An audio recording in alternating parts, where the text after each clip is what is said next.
All right, so honestly, I've heard that we save 4 minutes on the first half, so I get to pick those up, right? Like any pastor can do. I'm going to have to push a little bit here, so just stay with me, all right? Stay with me. My name is James. Lifelong recovery for me. In reality, recovering from an event from 6,000 years ago, but if you want to hear about that, you'll have to talk to me after this meeting. Oh, you can hear me anyway, right? Yeah.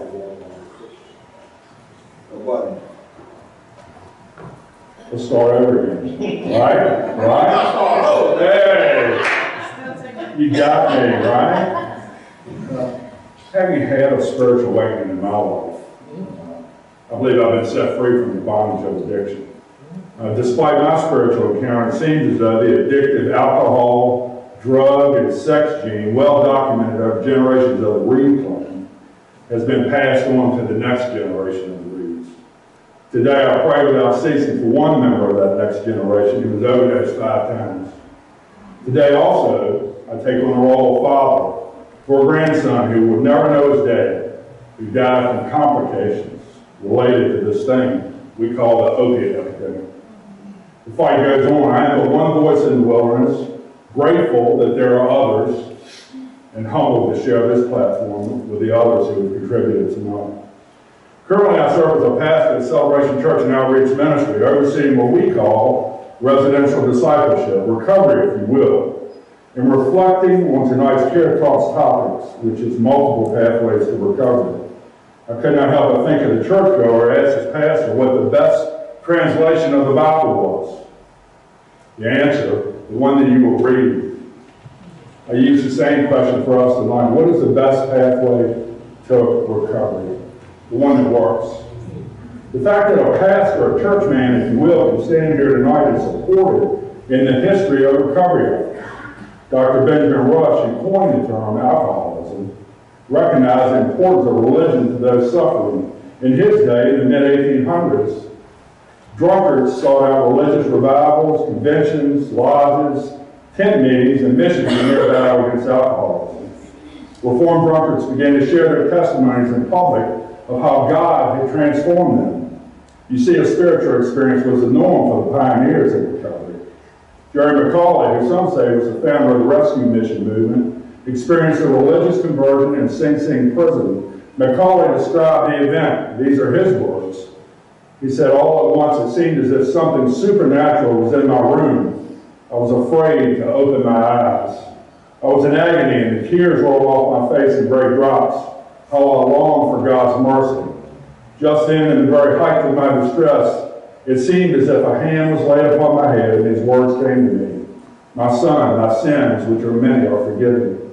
Well, you may not know the names of Benjamin Rush or Jerry McCauley, but most certainly you will know this one, Bill W., one of the founding fathers of Alcoholics Anonymous.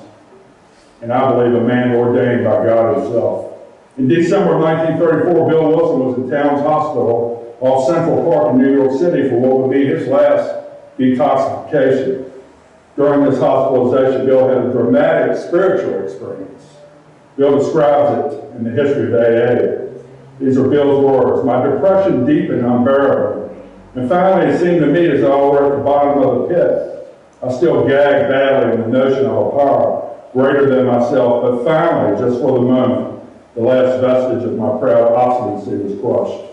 All at once I found myself crying out, if there is a God, let him show himself. I am ready to do anything, anything. Suddenly the room lit up with a great white light. I was caught up into an ecstasy which there are no words to describe.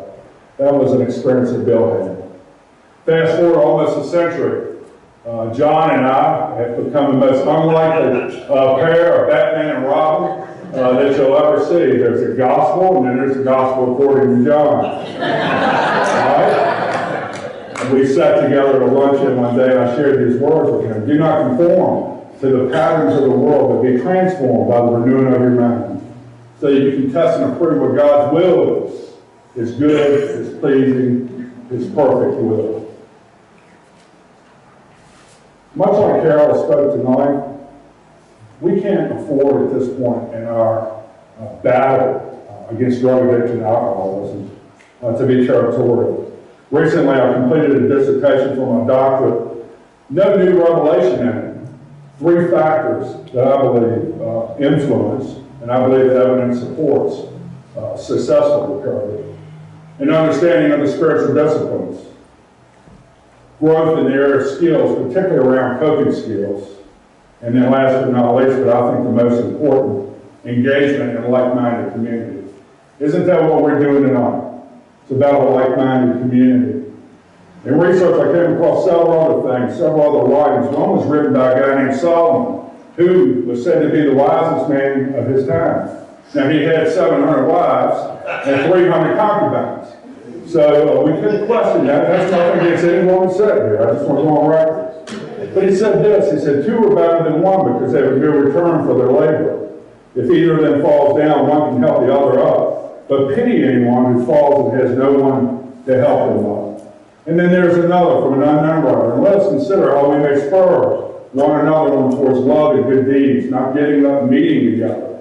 Not giving up meeting together. We got to stay in the meetings, right? We got to stay in community. We got to stay with each other. So tonight, as I seek to bring this thing home, and I think I'm on your time, and I look at multiple pathways to recovery. We repeat it in rooms over and over. It works if you work it, right? It works if you work it. So we have to work it. And part of working is staying in a like-minded community. Last year, Richmond Foundation held vigil on our church grounds at Celebration 2 years ago. John asked Celebration if we could provide a bus to pick up people from the healing bus to go to a movie in Henrico Theater. 3 recovery organizations working together. We don't have time to argue about maintenance drugs. We don't have time to fool around with this place or that place. This is not a competition. We are in community together. The answer for Bill and Dr. Bob was a like-minded community. The answer for those in recovery community. The answer for us tonight is community. Let it be so. I conclude my talk tonight by visiting chapter 5 of the big book and offer it as a prayer. It said this: without help, it is too much for us, but there is one who has all power. That one is God. May he find you now. God bless. Thanks for letting me share this. McShin Foundation is Virginia's leading peer-to-peer recovery organization. If you or a loved one is struggling with addiction, let us get you connected. We can help you build a solid foundation through recovery. Here at the McShin Foundation, we are committed to healing families and saving lives.